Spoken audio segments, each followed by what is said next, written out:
اعوذ باللہ من الشیطان الرجیم بسم اللہ الرحمن الرحیم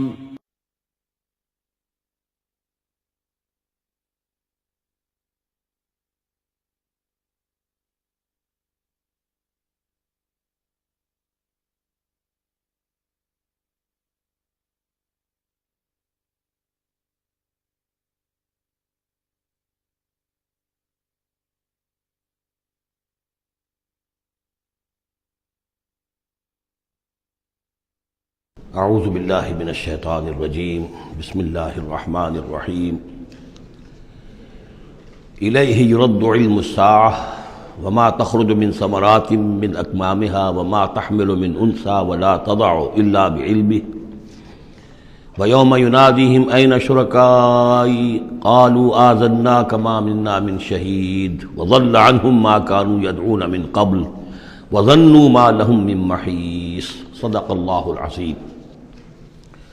اللہ ہی کے حوالے ہے قیامت کا علم کہ قیامت کب آئے گی۔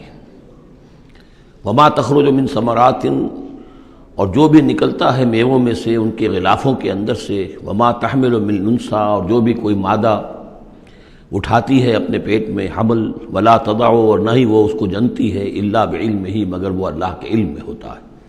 اور اس کو صرف انسانوں پر نہ سمجھیے، تو تمام حیوانات کا معاملہ ہے۔ اسی لیے یہاں پر عورت کا نام نہیں لیا گیا، بلکہ یہ کہ جو بھی ہے، من انثیٰ، جو بھی ہے۔ وَيَوْمَ يُنَادِيهِمْ أَيْنَ شُرَكَائِي، اور جب اس دن کے پکارے گا انہیں کہ کہاں ہے میرے وہ شریک، قَالُوا آذَنَّاكَ مَا مِنَّا مِن شَهِيدٍ، تو وہ کہیں گے ہم نے تو آپ سے عرض کر دیا ہے، ہم میں سے کوئی بھی اس کا اقرار نہیں کرتا کہ ہمارا کوئی شریک ہے۔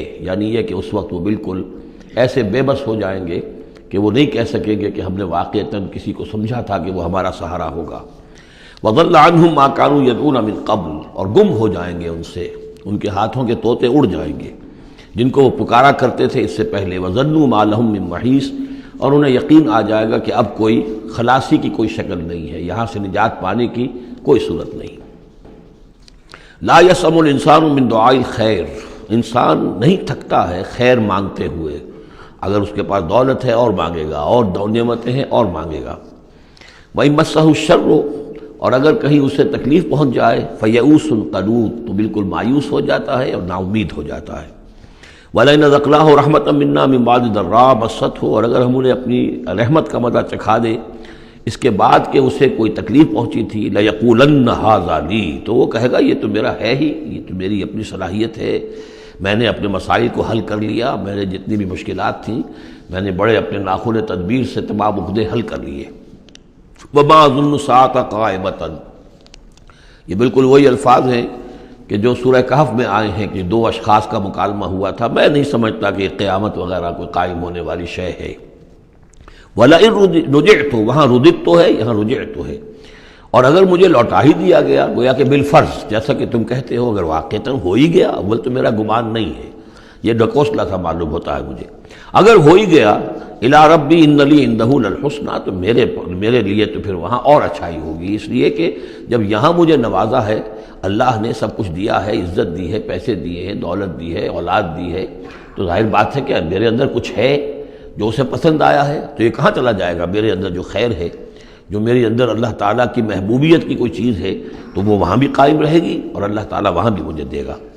فَلَنُنَبِّئَنَّ الَّذِينَ كَفَرُوا بِمَا عَمِلُوا، تو پھر ہم پوری طریقے سے جتلا دیں گے ان کافروں کو جو کچھ کے عمل انہوں نے کیے ہوں گے۔ وَلَنُذِيقَنَّهُم مِّنْ عَذَابٍ غَلِيظٍ، اور انہیں لازماً مزہ چکھائیں گے بہت ہی گاڑھے عذاب کا۔ وَإِذَا أَنْعَمْنَا عَلَى الْإِنسَانِ أَعْرَضَ وَنَأَىٰ بِجَانِبِهِ، اور جب ہم انسان پر نعمتوں کی بارش کر دیتے ہیں تو پھر وہ ذرا اپنا رخ پھیر لیتا ہے اور اپنی جانب ایک جانب کو مڑ جاتا ہے، پہلو موڑ لیتا ہے۔ وَإِذَا مَسَّهُ الشَّرُّ فَذُو دُعَاءٍ عَرِيضٍ، اور جب کوئی تکلیف اسے پہنچتی ہے تو بڑی لمبی چوڑی دعائیں کرنے لگتا ہے۔ قُلْ أَرَأَيْتُمْ إِنْ كَانَ مِنْ عِنْدِ اللَّهِ ثُمَّ كَفَرْتُمْ بِهِ، اے نبی ان سے کہیے کہ ذرا سوچو، تھوڑی دیر کے لیے فرض کر لو کہ یہ جو میں پیش کر رہا ہوں قرآن یہ اللہ ہی کی طرف سے ہو، امکان تو ہے نا، 1%، 2%، 3%، کسی درجے میں تو امکان ہے۔ ثُمَّ كَفَرْتُمْ بِهِ، اور پھر تم نے اس کا کفر کیا، من اضل ممن ہوا فی شقاق بعید، تو کون ہوگا زیادہ بھٹکا ہوا اس سے کہ جو اس طرح کی زدہ کے اندر جا پڑا ہے۔ یعنی سوچو ذرا، غور کرو، جیسے اس سے پہلے آیا ہے کہ کہ میں تم سے کہتا ہوں ایک ایک کر کے، دو دو کر کے، اکیلے اکیلے، دو دو مل کر گفتگو کرو، سوچو سمجھو کہ کیا اس شخص کے اندر کوئی دیوانگی کے آثار ہیں، کوئی ان کے اندر کوئی کبھی ان کی زندگی کے اندر اس سے پہلے جو 40 برس ان کو تمہارے درمیان بسر کی ہے کبھی کوئی جھوٹ بولا ہے۔ اب یہ آخری مرتبہ پھر قرآن مجید کا ذکر آ رہا ہے، اور یہ سب سے اہم ہے ہمارے اس موجودہ دور کے لحاظ سے۔ سَنُرِيهِمْ آيَاتِنَا فِي الْآفَاقِ وَفِي أَنفُسِهِمْ حَتَّى يَتَبَيَّنَ لَهُمْ أَنَّهُ الْحَقُّ۔ ان قریب ہم انہیں دکھائیں گے اپنی آیات، آفاق میں بھی، یہ پوری کائنات جو ہے، آسمان اور زمین، آفاق، وفی انفسہم، ان کی اپنی جانوں کے اندر بھی، حتیٰ یتبین لہم انہ الحق، یہاں تک کہ یہ بات بالکل واضح ہو جائے گی ان کے لیے، مبرہن ہو جائے گی کہ یہ قرآن حق ہے۔ اس سے اشارہ ہو رہا ہے اس معلومات کے ایکسپلوژن کی طرف کہ جو آج ہو رہا ہے، اور یہ کوئی زیادہ پرانی بات نہیں ہے، یہ زیادہ یوں سمجھیے کہ یہ سائنس کی ڈیولپمنٹ 200 برس کا ہے معاملہ، اور اس میں بھی جو ایکسپلوژن ہوا ہے یہ تو ہاف سینچری سے زیادہ کا مسئلہ نہیں، اسی کے اندر ہوا ہے۔ اور اصل میں آج کے دور میں قرآن مجید کے اعجاز کو ثابت کرنے کے لیے کہ یہ معجزہ ہے، سب سے اہم پہلو یہ ہے۔ تو میں نے جو تعارفی گفتگو کی تھی اس دورہ ترجمہ قرآن سے پہلے، تو میں نے عرض کیا تھا کہ قرآن مجید کے اعجاز کے پہلو بے شمار ہیں، کس کس پہلو سے قرآن معجزہ ہے ہم اس کا احصار نہیں کر سکتے، لیکن موٹی بات یہ سمجھ لیجئے کہ جب قرآن نازل ہوا ہے تو اس کا معجزہ ہونا سب سے زیادہ اس اعتبار سے تھا کہ اپنی ادبیت، اپنی فصاحت، اپنی بلاغت کے اعتبار سے معجزہ تھا، اور اسی پہلو سے چیلنج کیا گیا۔ تمہارے ہاں شعراء ہیں، تمہارے ہاں خطباء ہیں، تمہارے ہاں ادب کا بڑا ذوق ہے، کوئی ایک اس جیسی ایک صورت بنا کر لے آؤ۔ باقی یہ کہ نہ بھی سائنسی معلومات تھی ان کے پاس، دوسرے یہ کہ جو فینومینا آف دی نیچر ہیں قرآن میں، جو آسمان زمین دیکھو، اب ظاہر بات ہے اس وقت وہ آدمی کیا دیکھ رہا تھا، اپنی ننگی آنکھ سے جو کوئی دیکھتا تھا وہی دیکھ رہا تھا نا، لیکن آج انسان دیکھ رہا ہے ٹیلیسکوپس کی مدد سے، آج انسان دیکھ رہا ہے مائکروسکوپس کی مدد سے، الیکٹرانک مائکروسکوپ سے، آج جو انسان کے معلومات کا ذریعہ جو ہے، تو گویا کہ وہ آیات الہیہ جو قرآن مجید میں جن کے اشارے کر دیے گئے، ان کو جو 1400 برس قبل کا انسان دیکھ رہا تھا اور جو انہیں آج کا انسان دیکھ رہا ہے، وہ زمین و آسمان کا فرق ہے۔ اور ہوتے ہوتے یہ ثابت ہوتا چلا جا رہا ہے کہ جو کچھ قرآن مجید نے کہا تھا وہی حق ہے۔ اس میں اگرچہ ابھی کچھ حصے رہ گئے ہیں، لیکن بہت سے پہلو ہیں جو واضح ہو رہے ہیں، اور روزانہ کوئی شکل ایسی آتی ہے کہ جس سے کہ ان سائنسی حقائق سے قرآن مجید کا حق ہونا ثابت ہوتا ہے۔ لہذا آج کے دور میں اس کام کو بہت اہمیت حاصل ہے کہ اس کے لیے محنت کی جائے، کوشش کی جائے۔ اب اتفاق کی بات ہے کہ یہ کام کیا بھی ہمارے ہاں، تو بہرحال جو سب سے بڑی نمایاں کتاب ہے وہ ایک فرینچ سرجن نے کیا، وہ ایمان لے آئے، مورس بکائی، لیکن یہ کہ کسی مسلمان کو یہ توفیق نہیں ہوئی کہ وہ مطالعہ کرتا ان سائنسز کا، اور ان کے حوالے سے پھر وہ کمپیریٹو اسٹڈی کرتا بائبل اور قرآن کے مابین، اور پھر کہتا اور دعوے کے ساتھ کہہ سکتا کہ سائنسی جو بھی انکشافات آج تک ہوئے ہیں قرآن کا ایک حرف بھی غلط ثابت نہیں ہوا۔ ہاں، قرآن مجید کے ان الفاظ سے جو معنی پہلے سمجھے گئے تھے جبکہ معلومات کا دائرہ محدود تھا وہ غلط ہو سکتے ہیں، لیکن قرآن کا لفظ غلط ثابت نہیں ہوا۔ آج قرآن کا وہ لفظ زیادہ اجاگر ہو کر، روشن ہو کر، جیسا کہ میں نے آپ سے عرض کیا علقہ، اب علقہ کہاں سے لے آئے؟ اب یہ علقہ فائدہ، فؤاد، فائدہ اس سے ہے، تو یہ چیزیں اب اور زیادہ واضح ہوتی جا رہی ہیں۔ یا کہ تمام اجرام سماویہ کا کل فی فلک یسبحون، جتنا آج معلوم ہے یہ پہلے تو معلوم نہیں تھا۔ کئی دور آئے ہیں، پہلے انسان سمجھتا تھا زمین ساکن ہے، سورج چلتا ہے، پھر سوچا کہ نہیں یہ تو سورج ساکن ہے، زمین چلتی ہے۔ آج ہمیں معلوم ہے کوئی شے ہے ہی نہیں، سکون محال ہے قدرت کے کارخانے میں، کوئی ذرہ بھی جو ہے اندر، جو ایک ایٹم ہے وہاں بھی حرکت ہے، وہ نیوٹرونز جو ہیں وہ کس طریقے سے چکر لگا رہے ہیں بے تابانہ، حرکت ہی حرکت ہے۔ تو اس اعتبار سے قرآن مجید جدید سائنسی اکتشافات کے ذریعے سے جس طریقے سے اس کے حقائق مبرہن ہو رہے ہیں، اس پر زیادہ توجہ کی ضرورت۔ البتہ اس میں تکلف کرنا اور زبردستی کرنا نہیں، جہاں وہ بات ابھی واضح نہیں ہے صاف مان لو، جو بھی ہم سورہ آل عمران میں پڑھ آئے ہیں کہ یہ بات ابھی واضح نہیں ہے، لیکن ہمیں یقین ہے کل من عند ربنا، یہ سب اللہ کی طرف سے ہے۔ وقت آئے گا کہ ثابت ہو جائے گا کہ جو کچھ قرآن نے جو الفاظ استعمال کیے تھے، جو حقیقت منکشف ہوگی، وہ عین ان الفاظ میں صحیح فٹ ہو جائے گی، اگرچہ ابھی ہم اس کی وضاحت نہیں سمجھ سکتے۔ تو جہاں تکلف نہ کیا جائے، تصنع نہ کیا جائے، کھینچتان نہ کی جائے، یہ نہ کیا جائے، یہ بعض لوگوں نے یہ کیا ہے، لیکن یہ کہ جہاں تک کہ وہ حقائق ثابت ہو چکے ہوں تو ان کو بہرحال استعمال میں لایا جانا چاہیے کہ قرآن مجید کی حقانیت کو اس کے ذریعے سے مبرہن کیا جائے۔ اب دیکھیے یہ لفظ جو آیا ہے سنوریہم، اب سین جب آتا ہے فعل مضارع پر تو مستقبل کی بات بن جاتا ہے، مستقبل میں ہم دکھائیں گے انہیں اپنی نشانیاں۔ اب ظاہر بات ہے سائنس جو ہے وہ اسٹڈی کر رہی ہے، ایکسپلور کر رہی ہے، خلا کو ایکسپلور کر رہی ہے، اور سمندروں میں ایکسپلوریشن ہو رہی ہے، آرکٹک اور انٹارکٹک کی ایکسپلوریشن، کہاں کہاں تک انسان پہنچا ہے، کیسی جان جوکھوں میں ڈال کر لوگوں نے جو ہے وہ چیزیں جو ہے معلومات کا خزانہ جمع کیا ہے۔ سنریہم آیاتنا فی الآفاق وفی انفسہم حتی یتبین لہم انہ الحق، یہ بات اور مبرہن ہوتی جائے گی، مزید واضح ہوتی جائے گی، مزید اجاگر ہوتی جائے گی، قرآن حق ہے۔ اولم یکفی بربک انہ علی کل شیء شہید، کیا کافی نہیں ہے یہ بات تیرے رب کے لیے کہ وہ تو ہر چیز پر گواہ ہے، ہر کائنات کی ہر شے اس کی نگاہوں کے سامنے ہے۔ لیکن آج سے 1400 برس پہلے وہ انہی الفاظ میں اس نے بیان کیا تھا جسے اس وقت کا انسان سمجھ سکتا۔ وہ باتیں آج کے حوالے سے جو باتیں آ رہی ہیں وہ بیان کر دی جاتی ہیں، سمجھ میں کس کی آتی نہیں۔ انہم فی مریۃ من لقاء ربہم، آگاہ ہو جا یہ لوگ اپنے رب سے ملاقات کے بارے میں دھوکے میں پڑے ہوئے، شکوک و شبہات میں پڑے ہوئے۔ الا انہ بکل شیء محیط، آگاہ ہو جا وہ ہر چیز پر محیط ہے، ہر چیز کا احاطہ کیے ہوئے ہے۔ سورۃ الشورى، اور یہ سورت جو ہے اب ان 4 سورتوں میں یوں سمجھ لیے کہ کلائمیکس ہے، اس مضمون کا کلائمیکس، نقطہ عروج یہاں آ رہا ہے، اور وہ ہے اجتماعی عملی توحید۔ انسان جو ہے ایک متمدن حیوان ہے، یہ مانتے ہیں سب لوگ، تمدن مل جل کر رہتا ہے، اسے اجتماعی نظام وجود میں آتا ہے۔ اجتماعی نظام کے مختلف پہلو ہم نے شمار کیے ہیں، ایک معاشرتی نظام ہے، اس سے بھی پہلے عائلی نظام ہے، خاندانی نظام ہے، پھر معاشرتی نظام ہے، پھر اقتصادی یا معاشی نظام ہے، پھر سیاسی نظام ہے۔ یہ تمام جو نظام ہیں یہ جب تک کہ اللہ کی حاکمیت کے تابع نہیں ہوتے تو گویا کہ اجتماعی سطح پر تو توحید نہیں ہے، وہ تو شرک ہے۔ پھر افراد جو ہیں اکیلے اکیلے اس میں ہو سکتے ہیں موحد ہوں، اور وہ کس شکل میں ہوں گے؟ جبکہ وہ تن من دھن اس باطل اور مشرکانہ نظام کا قلع کما کر کے اور وہاں توحید کا نظام قائم کرنے کے لیے لگے ہوئے ہوں اور انہوں نے اس کے اندر لگا دیے ہوں، تب تو وہ ہے موحد، ورنہ تو وہ مشرک ہے۔ اگر مشرکانہ نظام کو انہوں نے دل سے تسلیم کر لیا، اسی مشرکانہ نظام میں وہ اپنی دوڑ دھوپ کر رہے ہیں پاؤں پھیلانے کے لیے، جائیداد بنانے کے لیے، اپنے کوئی پروفیشن میں شائن کرنے کے لیے، کسی اور معاملے میں ساری بھاگ دوڑ اس کے لیے ہو رہی ہے، اس کا مطلب یہ کہ انہوں نے اس نظام کو ذہناً قبول کر لیا۔ تو جنہوں نے اس طاغوت کو قبول کر لیا انہوں نے اللہ کا انکار کیا، چاہے وہ نمازیں پڑھتے ہوں بلکہ تہجد بھی پڑھتے ہوں۔ تو اقامت دین کی اصطلاح اس صورت میں آ رہی ہے، اور اقامت دین کے موضوع پر یہ قرآن مجید کا ذروۂ سلام ہے۔ بسم اللہ الرحمن الرحیم، حامیم عین سین قاف۔ یہ ویسے تو 2 صورتوں میں سے ایک ہے جس میں 5 حروف آئے ہیں، ایک ہم پڑھ چکے ہیں کاف ہا یا عین صاد، لیکن یہ اس اعتبار سے منفرد ہے کہ حامیم علیحدہ اور عین سین قاف علیحدہ، تو 2 آیتیں اس سورہ مبارکہ کی یہ منفرد ہے کہ جو حروف مقطعات پر مشتمل ہے۔ مجھے اس سورہ مبارکہ سے بھی جو ایک خصوصی مناسبت ہے وہ میں عرض کر ہی دوں کہ سب سے زیادہ تو سورہ حدید، لیکن مکی قرآن میں سورہ حدید کا جو متوازن اور اس کا جو بدل ہے وہ سورہ شورى ہے۔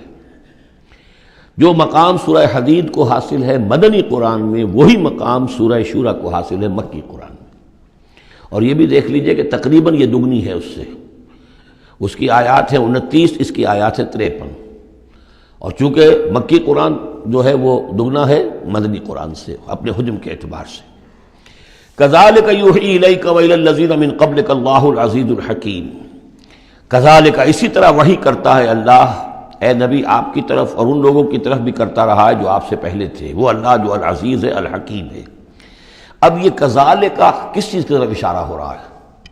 ایک تو یہ کہ جو بھی لوگ تھے اس وقت ان کے سامنے تھا کہ جس طریقے سے حضور کہتے تھے مجھ پر وحی آئی ہے، اور ایک اس سورہ مبارک کے آخر میں بھی آ جائے گا وحی کی قسمیں، جن کا کہ میں نے اس تعارف قرآن والے لیکچر میں ذکر کیا تھا، تو وہاں آگے جا کر آ جائے گا کہ وحی کس کس طور سے آتی ہے، انسانوں پر آتی رہی ہے۔ تو کذالک کی تشریح اس صورت میں وہاں ملے گی۔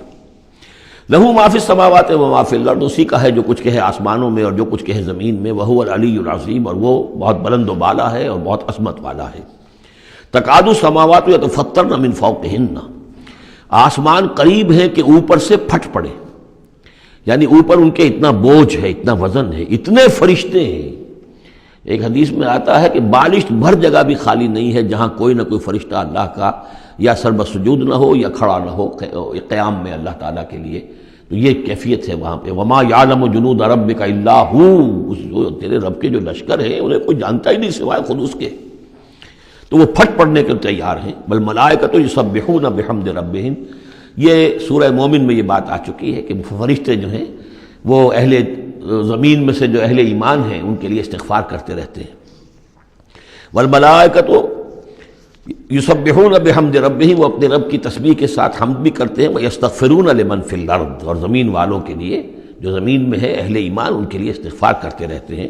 الا ان اللہ هو الغفور الرحیم، آگاہ ہو جاؤ یقینا اللہ ہی غفور ہے، اللہ ہی رحیم ہے۔ والذین اتخذوا من دونہ اولیاء، اور وہ ہستیاں کہ جنہیں ان لوگوں نے سمجھ لیا اولیاء، حمایتی، مددگار، بچانے والا، شافع، اور ان کے ذریعے سے تقرب حاصل کر لیں گے۔ اللہ حفیظ علیہم، اللہ تعالیٰ خود ان کا بھی نگران اللہ ہے۔ وما انت علیہم بوکیل، اور اے نبی آپ کو ان کے ذمہ دار نہیں ہے۔ وَكَذَلِكَ أَوْحَيْنَا إِلَيْكَ، کذالک پھر آ گیا، جیسے کذالک پہلی آیت میں تھا اور یہ 7ویں آیت میں بھی ہے، اس کذالک کا مفہوم آگے جا کے واضح ہوگا۔ اسی طرح ہم نے وہی کیا ہے آپ کی طرف اے نبی، قرآنا عربیا، یہ قرآن عربی، لتنذر ام القری ومن حولها، تاکہ آپ خبردار کر دیں بستیوں کی ماں یا بستیوں کی جڑ، سب سے بڑی بستی، سب سے اہم بستی۔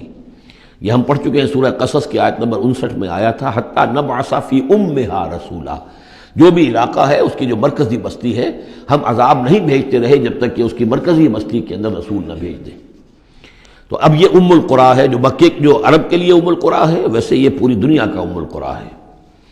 لتنذر ام القری، اگر حضرت آدم واقعتاً یہ بات صحیح ہے کہ بیت اللہ حضرت آدم کا بنایا ہوا ہے تو معلوم ہوا کہ پوری دنیا کا جو ہے واقعتاً ام القری پھر یہی ہے، بیت العتیق، بہت پرانا گھر، تاکہ آپ خبردار کریں ام القری کے رہنے والوں کو، من حولہا، اور جو ان کے ارد گرد ہیں۔ یہ مفہوم پہلے بھی آ چکا، میں نے عرض کیا ارد گرد جو ہے وہ تو دائرے کھینچتے جائیے تو پوری دنیا اس میں آ جائے گی۔ وَتُنذِرَ يَوْمَ الْجَمْعِ، اور خبردار کرنا ہے اس جمع ہونے والے دن، قیامت کا دن، لا ریب فیہ، جس میں کوئی شک نہیں ہے، فریق فی الجنت، ایک گروہ ہوگا جو جنت میں جائے گا، وہ فریق فی السعیر، اور ایک جماعت ہوگی کہ جو جہنم میں جائے گی۔ وَلَوْ شَاءَ اللَّهُ لَجَعَلَهُمْ أُمَّةً وَاحِدَةً، اگر اللہ چاہتا تو انہیں ایک ہی امت بنا دیتا، سبھی مومن ہوتے۔ وَلَٰكِن يُدْخِلُ مَن يَشَاءُ فِي رَحْمَتِهِ، لیکن نہیں، یہ تو اللہ تعالیٰ داخل کرتا ہے جو چاہتا ہے، جو خواہش مند ہوتا ہے، جو اس کی قیمت ادا کرنے کو تیار ہے، اس کو اپنی رحمت میں داخل کرتا ہے۔ یہ مفت میں وہ اللہ تعالیٰ اپنی یہ رحمت اور اپنی جنت جو ہے مفت میں دینے کو اس نے نہیں بنائی ہے، جو چاہتا ہے اس کا ارادہ کرے پھر اس کی قیمت ادا کرے۔ ان اللہ اشتری من المؤمنین انفسهم واموالهم بان لهم الجنہ والظالمون ما لهم من ولی ولا نصیر، اور جو ظالم ہوں گے، مشرک ہوں گے، کافر ہوں گے، ان کا پھر نہ کوئی ولی اور حمایتی ہے اور نہ کوئی مددگار ہے۔ ابھی اتخذوا من دونہ اولیاء، دوبارہ وہی بات آئی کہ انہوں نے اللہ کے سوا جو ہے کہ اپنے اور حمایتی اختیار کر لیے ہیں۔ فاللہ هو الولی، تو اے کم عقلو، اللہ ہی ہے ولی، ایک ہی ولی ہے، بس اس کو پکڑو، اسی کو اپنا ولی مانو۔ اللہ ولی الذین آمنوا یخرجہم من الظلمات الی النور وہو یحیی الموتیٰ، وہی ہے کہ جو زندہ کرے گا مردوں کو، وہو علی کل شیء قدیر، اور وہ ہر چیز پر قادر ہے۔ وَمَا اخْتَلَفْتُمْ فِيهِ مِنْ شَيْءٍ فَحُكْمُهُ إِلَى اللَّهِ، یہاں سے اب مضمون شروع ہو رہا، اس کی تمہید بن رہی ہے۔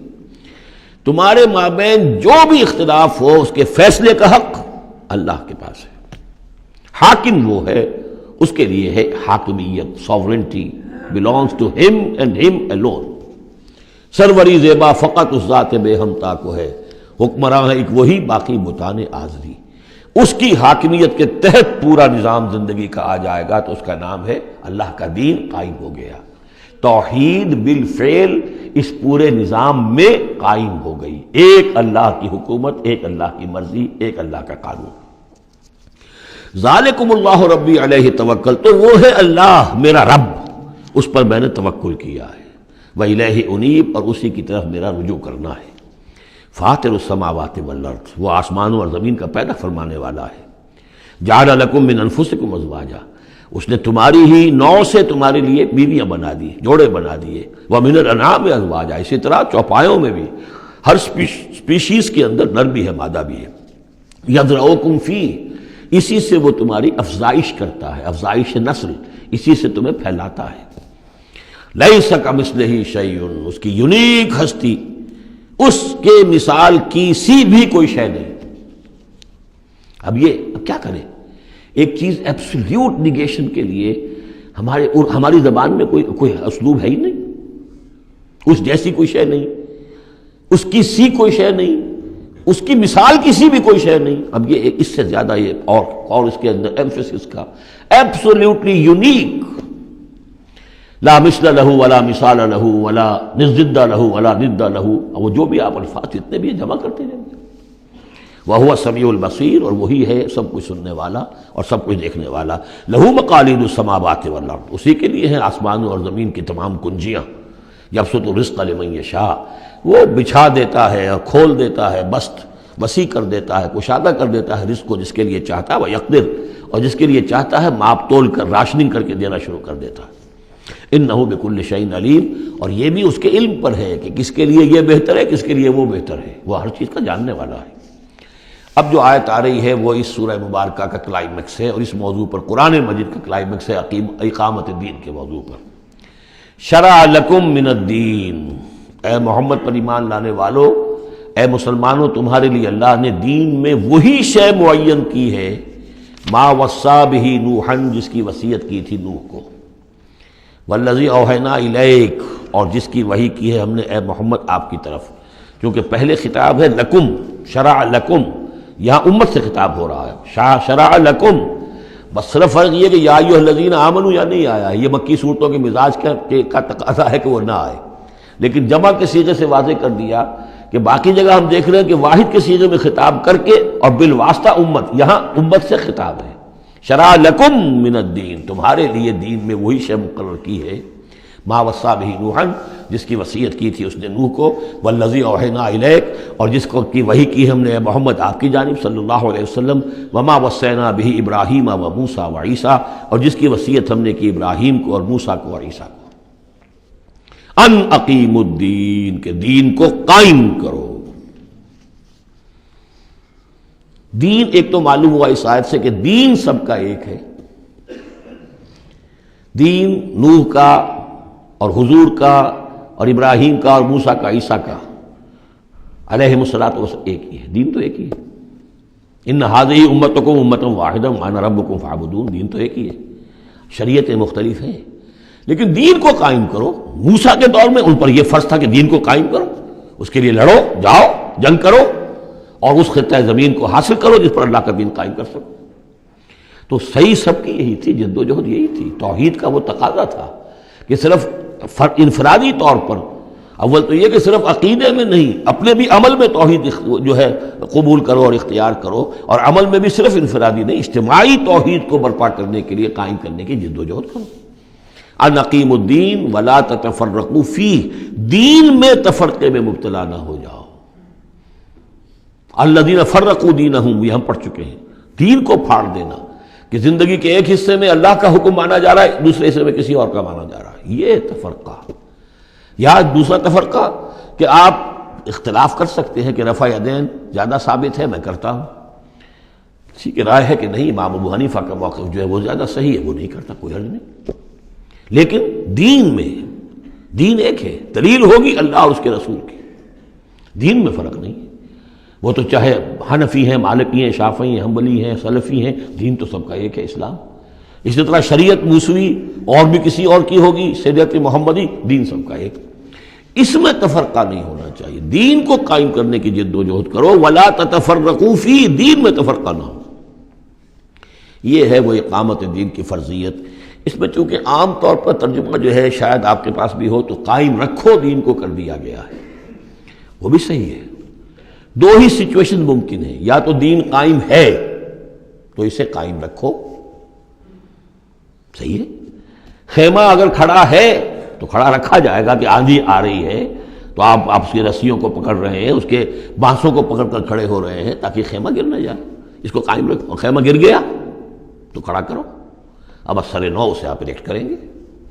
تو یہ دونوں ترجمے بالکل صحیح ہیں، قائم کرو قائم رکھو، قائم ہے تو قائم کرو، قائم نہیں ہے تو رکھو، اور قائم نہیں ہے تو قائم کرو۔ ان اقیموا الدین ولا تتفرقوا فیہ کبر علی المشرکین ما تدعوہم الیہ، بہت بھاری ہے یہ مشرکین پر بات جس کی طرف اے نبی آپ ان کو بلا رہے ہیں۔ انہوں نے تو زندگی تقسیم کی ہوئی ہے، جو خدا کا ہے وہ خدا کو دو، اور جو قیصر کا ہے وہ قیصر کو دو، حکومت کا ہے وہ حکومت کو دو، اور جو مولوی کا حق ہے وہ مولوی کو دو۔ اب یہ تقسیم ہے جس پر دنیا چل رہی ہے، اور اس پر اگر فرض کیجئے علماء بھی راضی ہو گئے، ٹھیک ہے، ہمیں تو جو کچھ ہے وہ مل ہی رہا ہے نا، تو وہ تو پھر گویا کہ اس دین کی طرف ہی ہو گئی۔ جس نے اس تقسیم کے اوپر اپنے دل کو مطمئن کر لیا، جس نے ریکنسائل کر لیا ذہناً اپنے آپ کو اس تقسیم کے ساتھ، اس کا پھر اللہ سے کوئی تعلق نہیں۔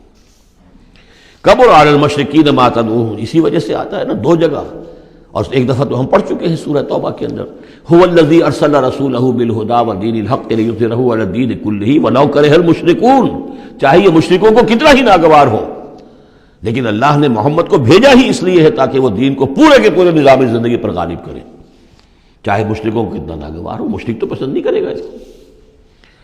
اللہ یجتبی الیہ من یشاء، اللہ جس کو چاہتا ہے اپنی طرف کھینچ لیتا ہے، ویہدی الیہ من ینیب، اور جو خود رجوع کرتا ہے اس سے وعدہ ہے اس کا کہ ہدایت دے گا۔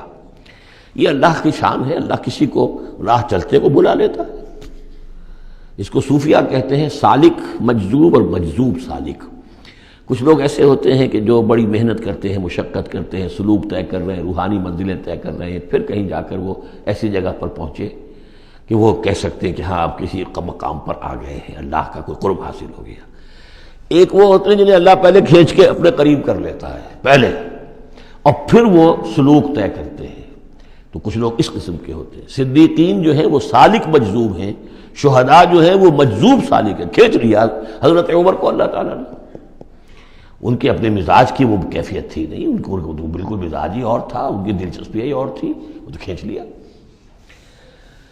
وما تفرقوا الا من بعد ما جاءهم العلم بغيا بينهم، اور انہوں نے تفرقہ نہیں کیا اور یہ نہیں تقسیم ہوئے مگر اس کے بعد کہ ان کے پاس علم آ چکا تھا۔ اب یہ جو اقامت دین کا دعوت لے کر حضور کھڑے ہوئے، تو ایک تو ان کے مخاطبین مشرک تھے، فرمایا کہ اے مشرک، اے نبی صلی اللہ علیہ وسلم، یہ مشرکین کے لیے تو ہے ہی بہت مشکل بات کہ آپ کی بات کو قبول کر سکے، کبر علی المشرکین ما تدعوہم الیہ، تو بہت بعید ہے اس سے۔ البتہ آپ کو اگر یہ خیال ہو کہ یہ اہل کتاب جو ہیں یہ تو واقف ہیں اللہ سے، کتاب سے، تورات سے، انجیل سے، اور یہ تو قیامت کو بھی مانتے ہیں، فرشتوں کو مانتے ہیں، سب کچھ مانتے ہیں، یہ تو آسانی سے مان لیں گے، یہ بھی امید نہ رکھیے آپ۔ یہاں حضور کو بتایا جا رہا ہے کہ آپ ایسی توقعات نہ رکھیں، اس لیے کہ ان لوگوں نے تفرقہ ڈالا ہے جبکہ ان کے پاس حق آ چکا تھا۔ کس لیے؟ وما تفرقوا الا من بعد ما جاءهم العلم بغيا بينهم، یہ آپس میں زدم زدہ ہے، آپس میں کون اوپر اور کون نیچے کی بحث میں یہ پڑے ہوئے ہیں، تو یہ آپ کو کیسے اوپر مان لیں گے؟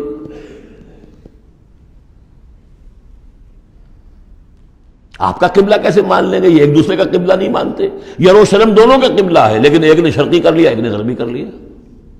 جب اہل کتاب جو ہے آپس میں جھگڑ رہے ہیں، لڑ رہے ہیں، وہم یتلون الکتاب، اور جبکہ وہ پڑھ رہے ہیں ایک ہی کتاب، قالت الیہود لیست النصارى علی شیء وقالت النصارى لیست الیہود علی شیء وہم یتلون الکتاب، تو اے نبی آپ کو کیسے مان لیں گے؟ یہاں توقع نہ رکھیے۔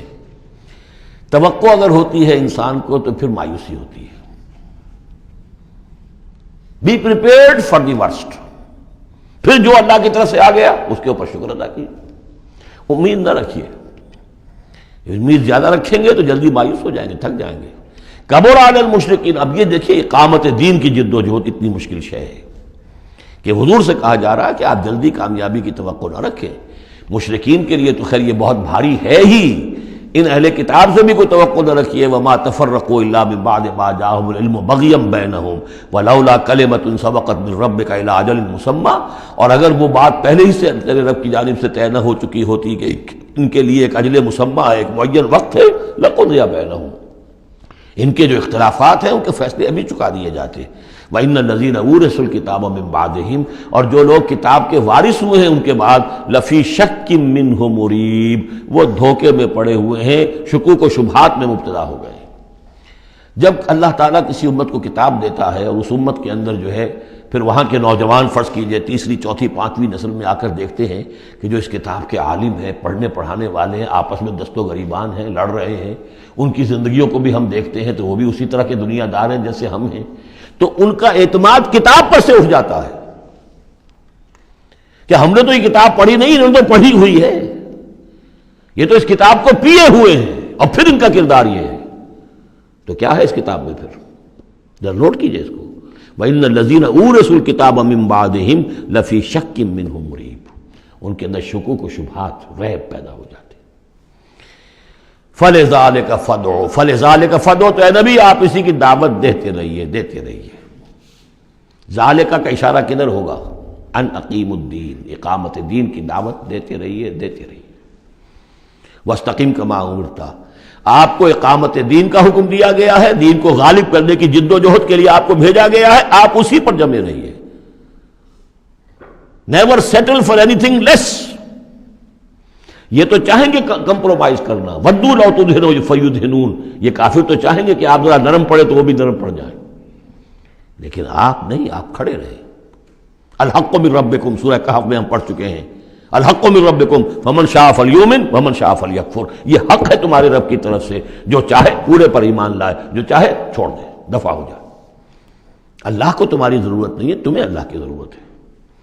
فلذلک فادع واستقم کما امرت ولا تتبع اهواءهم، ان کی خواہشات کی پیروی نہ کیجیے۔ یہی بات ہے جو پھر آگے سورہ بقرہ میں آئی، آگے اس لیے کہہ رہا ہوں کہ نازل تو بعد میں ہوگی نا، ابھی 5-6 سال کے بعد نازل ہوگی سورہ بقرہ۔ لن ترضی عنک الیہود ولا النصارى حتی تتبع ملتہم، اے نبی یہ یہودی اور نصرانی آپ سے راضی نہیں ہوں گے جب تک کہ آپ ان کی پیروی نہ کریں۔ وہ تو کہیں گے ہمارے پیچھے چلو، ہماری گدیاں ہیں، ہماری خانقاہیں چلی آ رہی ہیں، ہمارے مدرسے ہیں، ہمارے یہاں پہ یہ جو ہے مسندیں ہیں ہمارے پیچھے چلو، ہم تمہارے پیچھے کیوں چلیں؟ بڑی اہم ہے یہ 3 آیتیں، بڑی اہم ہے، بڑی اہم ہے۔ شرع لکم من الدین سے شروع ہو کر اور یہ 15ویں آیت، فلذلک فادع واستقم کما امرت ولا تتبع اهواءهم وقل آمنت بما انزل اللہ من کتاب، اور کہہ دیجئے کہ میرا ایمان تو ہے اس کتاب پر جو اللہ نے نازل کی ہے۔ یہ گویا کہ خلاصہ آ گیا یہ سورہ حامیم سجدہ کا، وہ کتاب 6 دفعہ جو کتاب کا ذکر اس میں آیا ہے۔ اس کی دعوت ہے تو اس کتاب کے ذریعے سے، استقامت ہے تو اس کتاب کو پڑھنے سے استقامت ہوگی۔ اتل ما اوحی الیک من کتاب ربک واقم الصلاۃ ان الصلاۃ تنہی عن الفحشاء والمنکر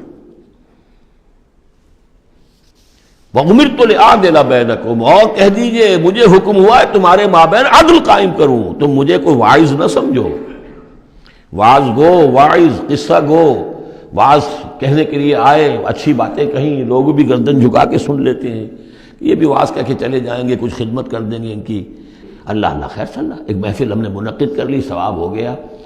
حضور نے فرمایا مجھے حکم ہوا ہے عدل قائم کروں، جیسے کہ حضرت ابو بکر نے کہا تھا، لوگوں جب بیعت خلافت ہوئی ہے تم میں سے ہر کمزور میرے نزدیک قوی ہوگا جب تک کہ اسے اس کا حق دلوا نہ دوں، اور ہر قوی ضعیف ہوگا جب تک کہ اسے حق وصول نہ کروں۔ عدل کو قائم کرنے کے لیے مجھے بھیجا ہے۔ وَأُمِرْتُ لِأَعْدِلَ بَيْنَكُمْ اللہ ربنا وربکم، ویسے اللہ ہمارا بھی رب ہے تمہارا بھی رب ہے، لنا اعمالنا ولکم اعمالکم، ہمارے لیے ہمارے اعمال ہے تمہارے لیے تمہارے اعمال ہے، لا حجت بیننا، آپس میں حجت بازی کرنے کا کوئی فائدہ نہیں۔ اللہ یجمع بیننا، اللہ ہمیں جمع کر دے گا، یا تو اس دنیا میں جمع کر دے گا۔ یہ ان لوگوں سے بات کہی جا رہی ہے جو کچھ نسبتاً قریب ہوتے ہیں، تو کہتے ہیں نہیں اس طرح نہ کرو، اس طرح کر لو، مقصد تو تمہارا ٹھیک ہے، طریقہ کار یہ نہیں، یوں کرو۔ کہیے بھائی دیکھیے ہمارے سامنے جو طریقہ کار ہے ہم اس پر کام کر رہے ہیں، ہمیں وہی صحیح معلوم ہو رہا ہے، آپ کو کوئی اور اچھا لگتا ہے آپ اس پر کام کیجیے، اس میں حجت بازی کی کیا ضرورت ہے؟ آپ بھی مخلص ہیں، ہم بھی مخلص ہیں، مقصد ہمارا ایک ہے، آج نہیں تو کل جمع ہو جائیں گے۔ یا آپ پر واضح ہو جائے گا کہ ہمارا طریقہ کار غلط تھا، یا ہم پر واضح ہو جائے گا کہ ہم نے جسے صحیح سمجھا تھا وہ غلط تھا، جڑ جائیں گے۔ جب تک آپ سمجھ رہے ہیں کہ آپ کا طریقہ کار صحیح ہے، ہم سمجھتے ہیں کہ ہمارا طریقہ کار صحیح ہے، آپ اس پر عمل کیجیے، ہم اس پر عمل کریں گے۔ اللہ ربنا وربکم لنا اعمالنا ولکم اعمالکم لا حجت بیننا وبینکم اللہ یجمع بیننا، اللہ ہمیں جمع کر دے گا، آج نہیں تو کل، کل نہیں تو پرسوں۔ جیسے منی سے چلتے ہیں قافلے، لاکھوں قافلے ہوتے ہیں جو چلتے ہیں، اور وہ 8 9 10 سڑکیں ہیں. سڑکیں کیا ہیں؟ وہ سب کے سب فٹ بال کے گراؤنڈز ہیں، چل رہے ہیں قافلے، لیکن سب سڑکیں جو ہیں وہ کنورج کر رہی ہیں عرفات پر. جیسے جیسے قافلے بڑھ رہے ہیں وہ سڑکوں کے مابین فاصلے کم ہو رہے ہیں. تو اگر تو ہماری منزل واقعی اقامت دین ہے تو چاہے ہم اس سڑک سے آ رہے ہیں چاہے اس سڑک سے آ رہے ہیں، آگے پہنچ جائیں گے. اللہ یجمع بیننا، میدان عرفات میں تو ہم جمع ہو جائیں گے نا. اور بالفرض اگر دنیا میں ہم جمع نہ ہوئے، الیہ المصیر، ایک دن تو آنا ہے نا قیامت کا، جب اللہ کی طرف اللہ کی عدالت میں کھڑے ہوں گے. وہاں تو ایک جگہ ہوں گے کہ نہیں؟ وہاں دودھ کا دودھ پانی کا پانی علیحدہ ہو جائے گا. والذین یحاجون فی اللہ من بعد ما استجیب لہ حجتہم داحضۃ عند ربہم، اور وہ لوگ جو اللہ کے بارے میں حجت بازی ہی میں لگے رہے اس کے بعد بھی کہ بہت سے لوگوں نے اس کی دعوت پر لبیک کہہ دی ہے، یعنی السابقون الاولون میدان میں آ گئے ہیں. اور اب تو انتظار ہے کہ والذین تبعوہم باحسان، اب لوگ آئیں، جوق در جوق آئیں، فوج در فوج آئیں. لیکن جو لوگ اب بھی کھڑے ہوئے حجت بازی کر رہے ہیں، حجتہم داحضۃ عند ربہم، ان کی حجت بازی ان کے رب کے نزدیک بالکل پسپا ہے، پادر ہوا ہے، اس کی کوئی حیثیت ہی نہیں. وعلیہم غضب، اور ان پر اللہ کا غضب ہے. ولہم عذاب شدید، اور ان کے لیے سخت عذاب ہے. اللہ الذی انزل الکتاب بالحق والمیزان، یہ کتاب اور میزان ایک آیت میں جمع یا یہاں ہے یا سورہ حدید میں ہے. سورہ حدید کی آیت نمبر 25، لقد ارسلنا رسلنا بالبینات وانزلنا معهم الکتاب والمیزان لیقوم الناس بالقسط. یا یہاں ہے اللہ ہی ہے جس نے اتاری ہے کتاب بھی حق کے ساتھ اور میزان. میزان وہ نظام ہے دین حق کا. کتاب نے حق مقرر کر دیا ہے، میزان تول کر دیتی ہے. پھر اللہ نے دین کو مقرر کر دیا، لیکن دین کا نظام جب تک نہیں ہوگا تو دین کے مطابق فیصلے کیسے ہوں گے؟ اللہ نے تمہیں کتاب بھی دی ہے، نظام دیا ہے، میزان دی ہے. وما یدریک لعل الساعۃ قریب، کیا پتا کہ قیامت قریب آئی کھڑی ہو. اور الساعۃ سے مراد میری قیامت تو میری موت ہے. تم اگر اس میزان کو نصب کرنے کے لیے تن من دھن نہیں لگا رہے ہو تو کیا پتا مہلت عمل کل ختم ہو جائے. کیا پتا ہم میں سے کسی کو کل صبح کا سورج دیکھنا نصیب نہ ہو. کیا پتا. تاخیر و تعویق میں وقت ضائع کرنا سب سے بڑی حماقت ہے. یستعجل بها الذین لا یؤمنون بها، اس قیامت کے لیے جلدی مچا رہے ہیں وہ لوگ کہ جو اس پر ایمان نہیں رکھتے. والذین آمنوا مشفقون منها، جو ایمان رکھتے ہیں وہ تو اس سے ڈرتے ہیں، لرزاں و ترساں رہتے ہیں. جو سورہ نور میں ہم نے پڑھا، یخافون یوما تتقلب فیہ القلوب والابصار، وہ لوگ تو اس مقام پہ بلند پر پہنچنے کے باوجود لرزاں و ترساں رہتے ہیں اس دن کے خیال سے جس دن اپنے پروردگار کے حضور کھڑے ہونا ہوگا. والذین آمنوا مشفقون منها ویعلمون ان الحق، وہ جانتے ہیں کہ وہ حق ہے، آ کر رہے گی. الا ان الذین یمارون فی الساعۃ لفی ضلال بعید، آگاہ ہو جاؤ جو لوگ قیامت کے بارے میں جھگڑتے ہیں اور اس میں شک و شبہ کرتے ہیں وہ بڑی دور کی گمراہی میں پڑ چکے ہیں. اللہ لطیف بعبادہ یرزق من یشاء، اللہ بہت باریک بین ہے اپنے بندوں کے لیے اور وہ رزق دیتا ہے جس کو چاہتا ہے. یعنی اقامت دین کی جد و جہد میں یہ فکر نہ تمہیں ہو کہ کیا کھائیں گے کیا پیئیں گے. میں آپ کو حضرت مسیح کا وہ قول بھی سنا چکا ہوں جو متی کی انجیل میں ہے. کیوں فکر کرتے ہو کیا کھاؤ گے اور پیو گے؟ کیا جنگل کی چڑیاں جو ہیں جو نہ ہل چلاتی ہیں نہ بوتی ہیں نہ کاٹتی ہیں لیکن صبح کو اپنے گھونسلوں سے نکلتی ہیں اور شام کو آسودہ ہو کر واپس آتی ہیں، تو وہ رب جو ان کو کھلاتا پلاتا ہے وہ تمہیں نہیں کھلائے گا؟ کیوں تشویش کرتے ہو کہ کیا پہنیں گے؟ جنگل کی سوسن کو نہیں دیکھتے کہ جیسا خوبصورت لباس اللہ نے اسے دیا ہے. سلیمان بھی اپنی ساری شان و شوکت کے باوجود ویسی پوشاک نہیں رکھتا تھا. تو جو اس گھاس کو یہ سب کچھ دے رہا ہے جو آج ہے اور کل جلا دی جائے گی، کیا وہ تمہیں نہیں، تمہارا تن نہیں ڈھانکے گا؟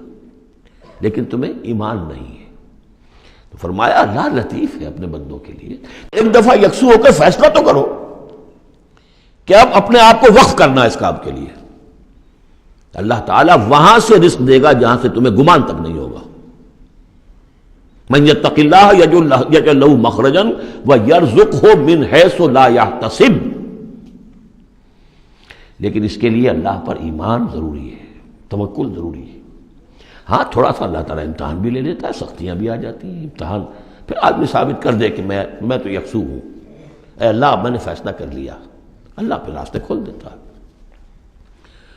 وَهُوَ الْقَوِيُّ الْعَزِيزُ، وہ تو بہت قوی ہے، زبردست ہے۔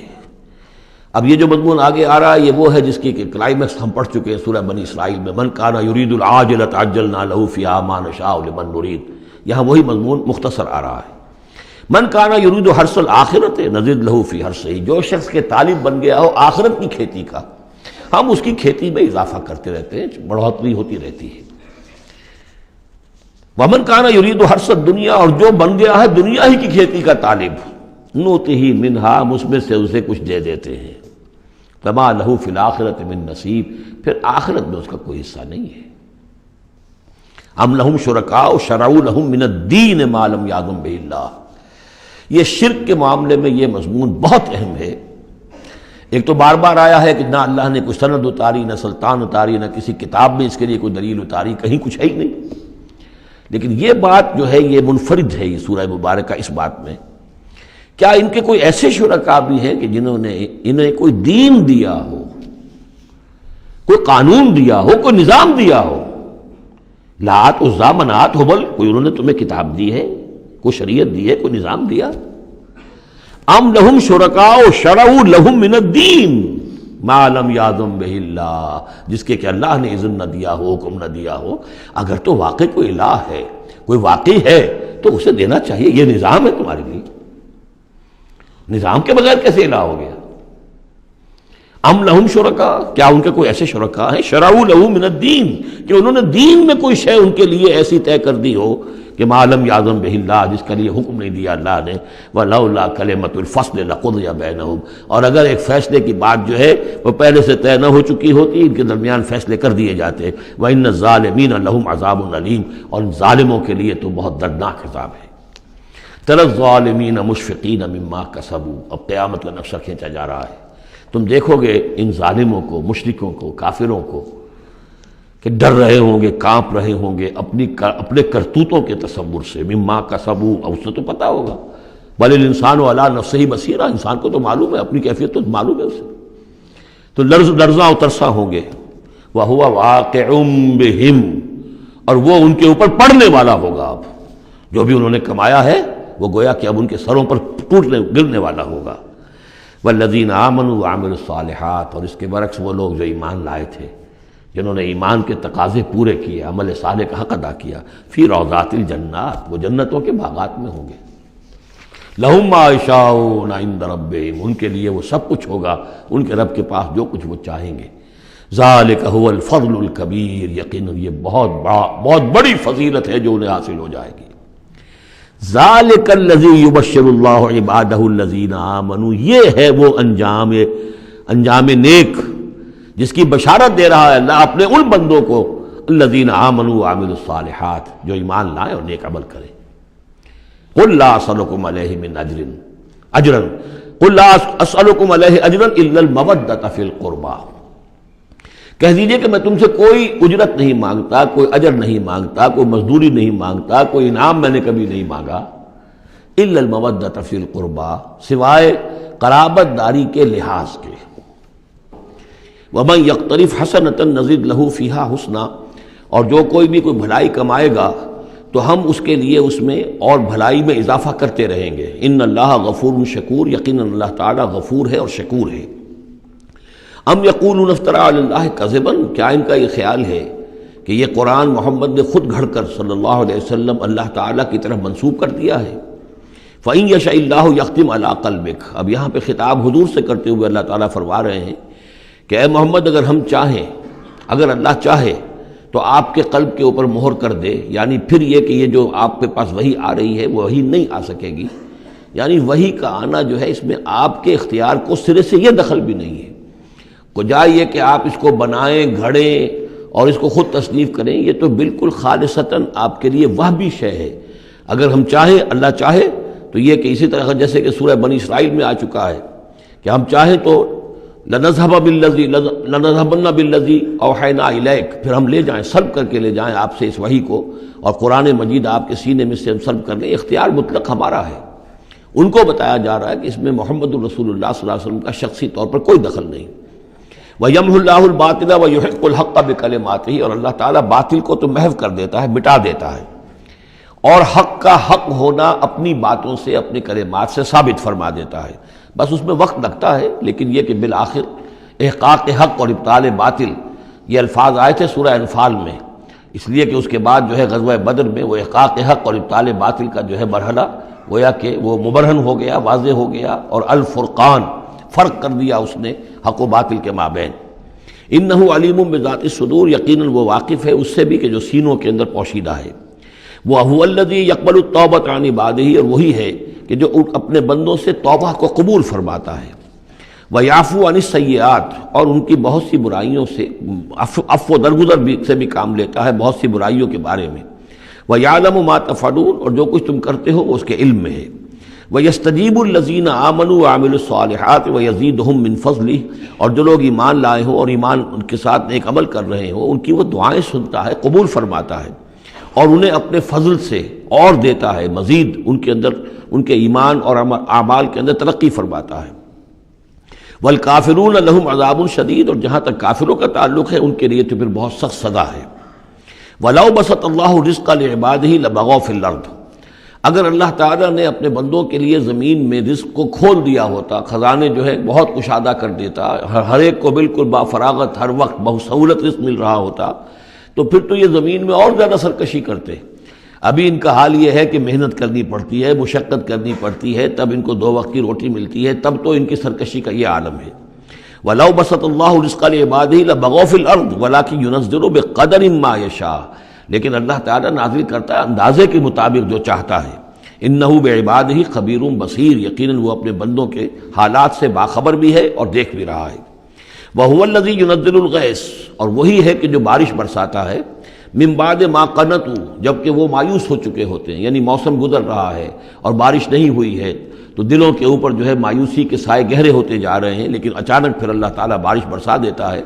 وَهُوَ الَّذِي يُنَزِّلُ الْغَيْثَ مِن بَعْدِ مَا قَنَطُوا وَيَنشُرُ رَحْمَتَهُ، اور بارش کے برسنے سے پھر اس کی رحمت جو ہے وہ پھیل جاتی ہے، عام ہو جاتی ہے، اس کا بستر بچھ جاتا ہے. وَهُوَ الْوَلِيُّ الْحَمِيدُ، اور یقیناً وہی ہے کہ جو پشت پناہ ہے، مددگار ہے، حامی ہے، اور اپنی ذات میں ستودہ صفات ہے، اسے کسی حمد کی حاجت نہیں ہے. وَمِنْ آیَاتِهِ خَلْقُ السَّمَاوَاتِ وَالْأَرْضِ، اور اس کی نشانیوں میں سے ہے آسمان اور زمین کی تخلیق. وَمَا بَثَّ فِيهِمَا مِن دَابَّةٍ، اور یہ کہ ان دونوں میں جو اس نے جاندار پھیلا دیے ہیں. ظاہر بات ہے کہ آسمانوں میں فرشتے ہیں، زمین میں آپ کو معلوم ہے حیوانات ہیں، حشرات الارض ہیں، طرح طرح کے جاندار ہیں، اور پھر انسان ہیں. وَهُوَ عَلَىٰ جَمْعِهِمْ إِذَا يَشَاءُ قَدِيرٌ، اور وہ جب بھی چاہے گا ان کو جمع کرنے پر قادر ہے. چاہے وہ پھیل گئے ہیں، پوری زمین میں پھیل گئے ہیں، آسمانوں میں پھیلے ہوئے ہیں، لیکن جب اللہ چاہے گا انہیں جمع کر لے گا. وَمَا أَصَابَكُم مِّن مُّصِيبَةٍ فَبِمَا كَسَبَتْ أَيْدِيكُمْ، اور تم پر جو کوئی بھی مصیبت آتی ہے تو در حقیقت وہ تمہارے اپنے ہاتھوں کے کرتوتوں کی وجہ سے. وَيَعْفُو عَن كَثِيرٍ، اور بہت سے تمہاری جو خطائیں ہیں ان سے تو اللہ تعالیٰ عفو کرتا رہتا ہے، معاف کرتا رہتا ہے، تمام غلطیوں پر نہیں پکڑتا، البتہ کچھ غلطیوں کے اوپر اس کا خمیازہ کچھ تھوڑا بہت تمہیں اس دنیا میں بھی دکھا دیتا ہے. وَمَا أَنتُم بِمُعْجِزِينَ فِي الْأَرْضِ، اور تم اللہ تعالیٰ کو نہ تو زمین کے اندر ہرا سکتے ہو، شکست دے سکتے ہو، اور گویا کہ یہاں پر مخفف معنی ہے وَلَا فِي السَّمَاءِ، جس طرح کہ اس سے پہلے آ بھی چکا ایک مقام پر، نہ آسمان میں. یعنی یہ کہ اللہ تعالیٰ کی مشیت کو کوئی شخص جو ہے اس کو شکست نہیں دے سکتا، اس کی اپنی تدبیر ہے، وہ فعال لما یرید ہے، جو ارادہ کر لیتا ہے کر گزرتا ہے. وما لکم من دون اللہ من ولی ولا نصیر، اور نہیں ہے تمہارے لیے اللہ کے سوا کوئی ولی اور نہ مددگار. ومن آیاتہ الجوار فی البحر کالأعلام، اور اس کی نشانیوں میں سے وہ جہاز بھی ہیں جو چلتے ہیں دریاؤں میں اور سمندر میں، اور ایسے ہیں جیسے پہاڑ ایسے جہاز، بڑے بڑے جہاز. ان یشاء یسکن الریح، اگر اللہ چاہے تو وہ ہوا کو کھڑا کر دے، ہوا کو ساکن کر دے. اس لیے کہ ظاہر بات ہے یہ بادبانی جہاز ہوتے تھے جو چلتے تھے اور ہوا ہی انہیں لے کر چلتی تھی. ان یشاء یسکن الریح، اگر اللہ چاہے تو وہ ہوا جو ہے ساکن ہو جائے. فیظللن رواکد علی ظہرہ، تو پھر وہ کھڑے کے کھڑے رہ جائیں گے سمندر کی پیٹھ پر، یعنی سمندر کے جو ہے پانی کی سطح پر وہ کھڑے رہ جائیں گے. ان فی ذلک لآیات لکل صبار شکور، یقیناً اس میں نشانیاں ہیں ان سب لوگوں کے لیے جو صبر کرنے والے ہوں اور جو شکر کرنے والے ہوں. او یوبقہن بما کسبوا، یا پھر اللہ تعالیٰ ان کو غرق کر دے، تباہ کر دے ان جہازوں کو ان کے گناہوں کی پاداش میں، وَيَعْفُو عَنْ كَثِيرٍ، لیکن اللہ تعالیٰ بہت سی گناہوں سے اور بہت سی خطاؤں اور تقصیرات سے تو درگزر فرماتا رہتا ہے۔ وَيَعْلَمَ الَّذِينَ يُجَادِلُونَ فِي آيَاتِنَا مَا لَهُم مِّن مَّحِيصٍ، اور تاکہ انسان جان لے کہ جو ہماری آیات میں جو جھگڑا کر رہے ہیں، کٹ حجتیاں کر رہے ہیں، کہ ان کے لیے بھاگنے کی کوئی جگہ نہیں ہے۔ یہ مضامین جو آئے ہیں سورہ مبارکہ میں، وہ جو عام مکی صورتوں کے مضامین ہیں، وہی رد و قضا، وہی ان کے ساتھ گفتگو مشرکین کے ساتھ، کفار کے ساتھ۔ لیکن اب اس صورت کا اقامت دین، جو اس کا جو اصل جو ایکسس ہے، اس کا جو عمود ہے، اس کے اعتبار سے دوسرا نہایت اہم مقام اب آ رہا ہے۔ 8 آیات ہیں۔ اقامت دین کی جد و جہد کرنے والوں میں کیا اوصاف ہونے چاہیے؟ اگر یہ اوصاف نہیں ہوں گے تو وہ اقامت دین کی جد و جہد نہیں کر سکیں گے۔ تو یہاں پر نقشہ کھینچا جا رہا ہے اس سیرت کا، اس کردار کا، کہ جو لوگ یہ طے کر لیں کہ ان صلاتی و نسکی و محیای و مماتی للہ رب العالمین، جو اصولی طور پر ایک عزم کر لیں کہ اب ہمیں اپنی بہترین توانائیاں اور قوتیں صرف کرنی ہے اللہ کے دین کو قائم کرنے کے لیے، تو ان کے اندر کیا اوصاف پیدا ہونے چاہیے۔ وہ جو علامہ اقبال کا ایک بڑا سادہ سا شعر ہے، ہو صداقت کے لیے جس دل میں مرنے کی تڑپ، پہلے اپنے پیکرے خاکی میں جاں پیدا کرے۔ تو یہ اوصاف اپنے اندر پیدا کرو تاکہ تم اقامت دین کی جد و جہد کے لیے واقعتاً موضوع ہو سکو۔ پہلی بات، فما اوتیتم من شیء فمتاع الحیات الدنیا، جو شے بھی تمہیں دنیا میں دی گئی ہے بس وہ دنیا کی زندگی کا ساز و سامان ہے، برتنا ہے۔ وما عند اللہ خیر و ابقا، اور جو کچھ اللہ کے پاس ہے وہ خیر ہے اور باقی رہنے والا ہے۔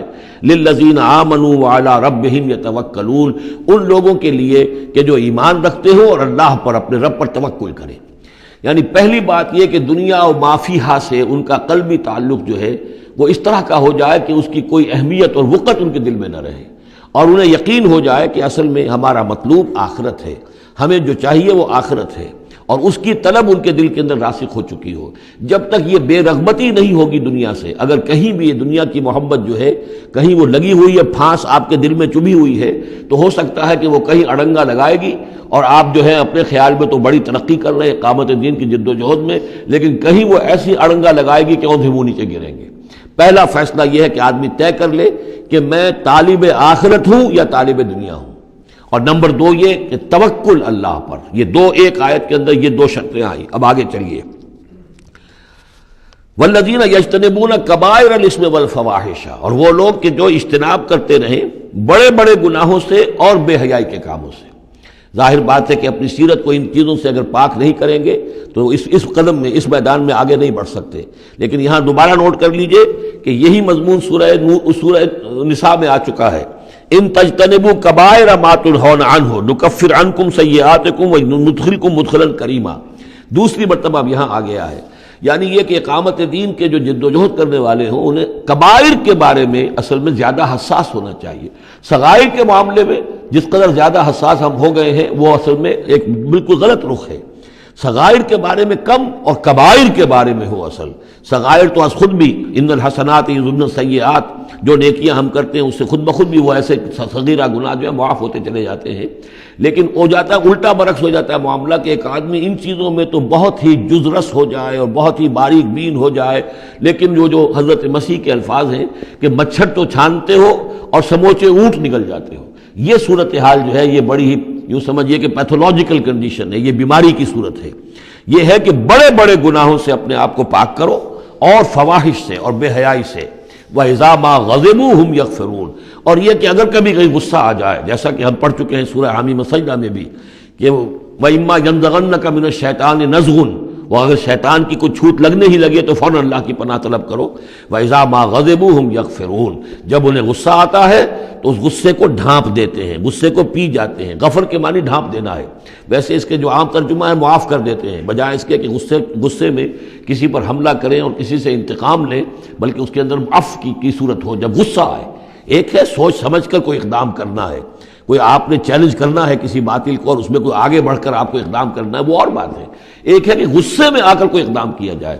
وَإِذَا مَا غَضِبُوا هُمْ يَغْفِرُونَ، تو وہ معاف کر دیتے ہیں، یا یوں کہیے غصے کو پی جاتے ہیں، یعنی غصے کے اوپر وہ پردہ ڈال دیتے ہیں۔ غفر جو ہے مغفر کہلاتا ہے خود، کہ جو سر کو ڈھانپ لیتا ہے تاکہ تلوار کا وار اگر سر پر آئے تو سر بچ جائے اور خود اس کو روک لے، تو مغفر، غفر کے معنی ڈھانپ دینا۔ گناہ کو ڈھانپ لینے والی شے ہے اللہ کی مغفرت۔ اسی طریقے پر یہ کہ وہ غصے کو پی جانے والے، والکاظمین الغیظ، یہ ہم پڑھ چکے ہیں سورہ آل عمران میں۔ نمبر آگے چلیے، والذین استجابوا لربہم، اور وہ لوگ کہ جنہوں نے اپنے رب کی پکار پر لبیک کہا۔ وہ پکار کون سی ہے؟ اس سورہ مبارکہ میں اب تک صرف ایک فعل امر آیا ہے جمع کے صیغے میں، ان اقیم الدین، اور ایک فعل نہیں آیا ہے جمع کے صیغے میں، ولا تتفرقوا فیہ۔ پوری صورت میں اب تک نوٹ کر لیجئے گا جا کر۔ تو یہ پکار اللہ کی کون سی ہے؟ اقیم الدین ولا تتفرقوا فیہ۔ اسی کے لیے کہا تھا حضور سے فلذالک فدعوا، اسی کی دعوت دیتے رہیے، آپ کی دعوت اقامت دین کی دعوت ہو، یا آپ کی کسی جزوی شے کے اوپر آپ جو ہے وہ ہیمر نہ کر رہے ہو، کسی جزوی سی شے کو آپ نے ہدف نہ بنا لیا ہو، اصل ہدف اقامت دین۔ فلذالک فدعوا واستقم کما امرت ولا تتبع اهواهم۔ اب یہاں فرمایا والذین استجابوا لربہم، جنہوں نے اپنے رب کی پکار پر لبیک کہا، واقاموا الصلاۃ، اور نماز قائم کی، اور وامرهم شورى بینہم، چونکہ اب اجتماعی زندگی ہے، جماعتی زندگی ہے، اس میں مشاورت کا نظام ہونا چاہیے کہ وہ جو فیصلے کریں، جو قدم اٹھائیں، وہ باہمی مشاورت سے ہوں۔ یہ بھی روح جب تک کہ اس اجتماعیت کے اندر نہیں ہوگی باہمی مشاورت کی، اور یہ کہ کوئی ایک شخص سمجھے کہ بس ہر معاملے کے اندر مجھے اپنی مرضی چلانی ہے، تو ظاہر بات ہے کہ پھر وہ کام آگے نہیں چلے گا۔ ہم پڑھ آئے ہیں کہ حضور سے یہاں تک کہا گیا ہے کہ یہ جن صحابہ سے خطا ہوئی ہے، غلطی ہو گئی ہے، ان کو بھی آپ وشاورہم فی الامر فاعف عنہم واستغفر لہم وشاورہم فی الامر، حالانکہ ان سے خطا ہوئی ہے، غلطی ہوئی ہے، لیکن پھر بھی آپ انہیں اپنے مشوروں میں شامل رکھیے، اس لیے کہ اس سے دلجوئی ہوتی ہے، ساتھیوں کے اندر میوچول کانسیپٹ ڈیولپ ہوتا ہے، ایک کانفیڈنس ڈیولپ ہوتا ہے، اور وہ سمجھتے ہیں کہ ہماری بھی بات سنی جاتی ہے۔ اور حضور نے بسا اوقات اپنی رائے کو پیچھے رکھ کر اپنے ساتھیوں کی رائے کے مطابق فیصلہ کیا۔ غزوہ احد میں یہی ہوا ہے، غزوہ بدر میں یہی ہوا ہے کہ جہاں پر آپ نے کیمپ لگانے کا فیصلہ کیا تھا، جب بعض صحابہ نے آ کر کہا کہ ہمیں اگر اجازت ہو ہم اپنی رائے دیں، اور جب انہوں نے کہا کہ ہمارے خیال میں وہ جگہ بہتر ہے، آپ نے کہا ٹھیک ہے، یہاں سے کیمپ اکھاڑو، وہاں لگا دو۔ وَأَمْرُهُمْ شُورَى بَيْنَهُمْ وَمِمَّا رَزَقْنَاهُمْ يُنْفِقُونَ۔ ایک اور شے جو لازم ہے اقامت دین کی جد و جہد میں، جہاں وقت لگے گا، جہاں آپ کی توانائی صرف ہوگی، اس میں پیسہ بھی لازم درکار ہے۔ وہ دعوت دین کا کام ہو، اقامت دین کی جد و جہد ہو۔ وَمِمَّا رَزَقْنَاهُمْ يُنْفِقُونَ، یہ انفاق کا مضمون آ گیا، اور جو کچھ کہ ہم نے انہیں دیا ہے اس میں سے وہ انفاق کرتے ہیں۔ وَالَّذِينَ إِذَا أَصَابَهُمُ الْبَغْيُ هُمْ يَنْتَصِرُونَ، یہ وہ چیز ہے جس کے لیے میں نے نوٹ کرایا تھا کہ ایک ہے دعوت دین کا مرحلہ، اس دعوت کے مرحلے میں تو صورت وہ بتائی گئی کہ ادفع باللتی ہی احسن، اگر کوئی تمہیں گالی دے تم دعا دو، کوئی تمہیں پتھر مارے تم پھول پیش کرو۔ لیکن اقامت دین کی جد و جہد، اس کے اندر آگے چل کر معاملہ آتا ہے، جیسے قتال کا مرحلہ آ گیا تو وہاں تو فرمایا قاتلوا فی سبیل اللہ الذین یقاتلونکم اخرجوہم من حیث اخرجوکم، نکالو انہیں وہاں سے جہاں سے انہوں نے تمہیں نکالا ہے۔ یہاں آ کر معاملہ کیا ہے؟ والذین اذا اصابہم البغی ہم ینتصرون، اور وہ لوگ کہ جن پر اگر کوئی زیادتی کی جاتی ہے تو وہ بدلہ لیتے ہیں۔ یعنی یہاں پر اب تو اس کو اصل میں جد و جہد جو ہے حضور صلی اللہ علیہ وسلم کی، اس کے بھی اگر آپ دو مراحل سمجھیں گے تو ایک جو مکی دور میں وہ تھا، وہ دعوت کا مرحلہ تھا، ابھی اس میں اقدام کوئی نہیں کیا گیا، لیکن جب اقامت دین کے لیے اقدام شروع ہو جائے گا، آگے بڑھ کر باطل کو چیلنج کریں گے، تو اب وہ بات نہیں چل سکتی کہ معاف کر دیا کریں وہاں تو، بلکہ یہ ہے کہ جو غزوہ بدر میں جو اسیر ہوئے تھے ان کو بھی اگر فدیہ لے کر چھوڑ دیا گیا تو اللہ تعالیٰ کی طرف سے اس پر بھی اظہار ناپسندیدگی ہو گیا، بلکہ حضرت عمر کی رائے کی جو ہے گویا کہ تائید کی وہی نے کہ ان کو تو سب کو قتل کیا جانا چاہیے تھا، اور وہ ہمارے اندر جو ان کے رشتہ دار ہیں قریبی، وہ اپنے ہاتھ سے ختم کرتے، اس لیے کہ یہ فدیہ دے کر چلے جائیں گے، ظاہر بات ہے کہ اگلے سال وہی لوگ اکثر و بیشتر آ گئے کہ نہیں آ گئے، وہ چڑھائی کر کے آ گئے احد کے اندر۔ تو اس لیے وہاں پر آ کر جب اقامت دین کا مرحلہ جو ہے اقدام کے مرحلے میں وہ جد و جہد آتی ہے تو اس میں ہے والذین اذا اصابہم البغی ہم ینتصرون، یہ گویا کہ ان دونوں مراحل کا آپس کا فرق اور تفاوت ہے۔ بارک اللہ لی ولکم فی القرآن العظیم ونفعنی وإیاکم بالآیات والذکر الحکیم۔